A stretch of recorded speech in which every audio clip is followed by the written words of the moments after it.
Hello everybody, I hope that you're all well and keeping safe and working hard. This is a story that my children used to really love when they were younger, so I'm going to read it for you now. It's called The Dinosaur That Pooped a Planet. It was written by Tom Fletcher and Dougie Poynter and illustrated by Gary Parsons. So here we go. Okay. Danny and Dinosaur liked to have fun. Some days they had loads, some days they had none. One day they were bored. They had no games to play. Danny said, "Dinosaur, what shall we do today? We could mow the lawn. We could tidy the place. We could do our chores, or we could go to space." "But you mustn't forget to have lunch," said their mummy. "You cannot have fun without food for your tummy." So they packed a packed lunch for the Science Museum, where rockets were kept if you wanted to see them. There were hundreds of rockets and spaceship surprises, tall ones and small ones, and ones of all sizes, and one that was ready to launch with a door big enough for a boy and his pet dinosaur. They ignored all the warnings, they couldn't care less. They pressed all the things that they shouldn't have pressed.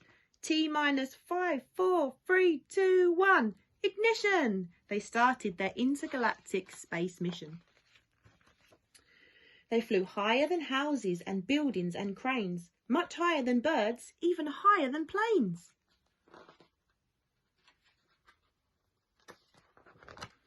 "We're in space," Danny yelled as they floated around, but the dinosaur's tum made a rumbling sound. "Is it time to have lunch?" Danny looked at his watch.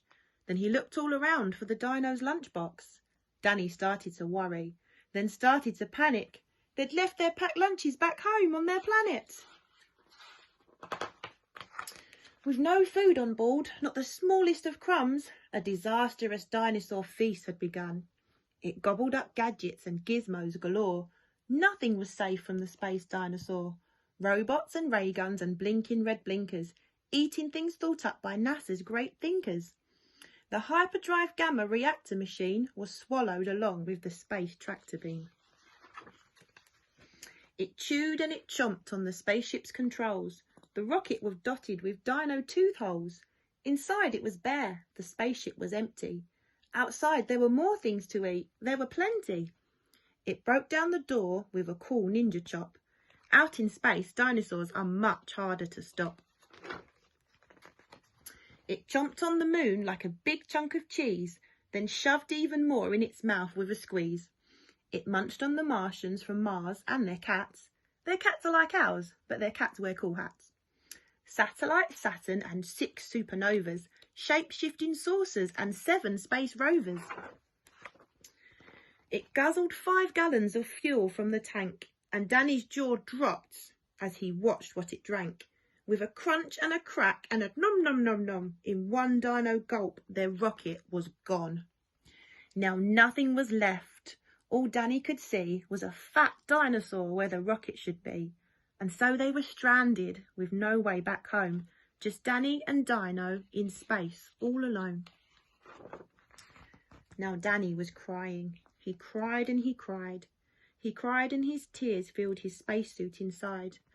Unless they were going to stay there forever, the dinosaur needed to do something clever. With the feeling of guilt deep down in his gut, its brain brewed a plan involving its butt. It knew there was only one thing it could do. To get them back home, it needed to...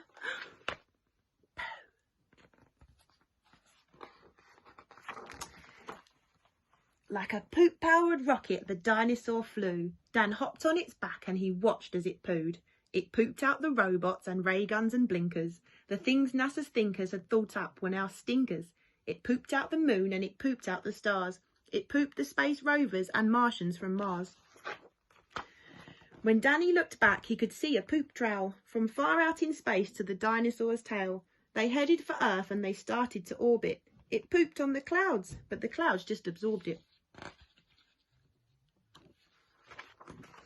They flew past the buildings and streets of their town, leaving the houses all smelly and brown, and finally landed back down on the ground. "Hooray!" Danny cried, "we're home safe and sound."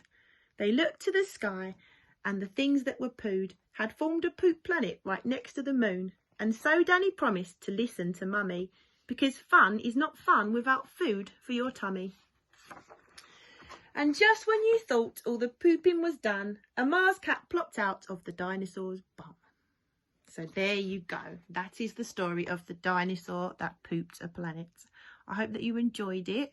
I hope that you're all okay. And I hope to see you very, very soon. Take care. Bye-bye.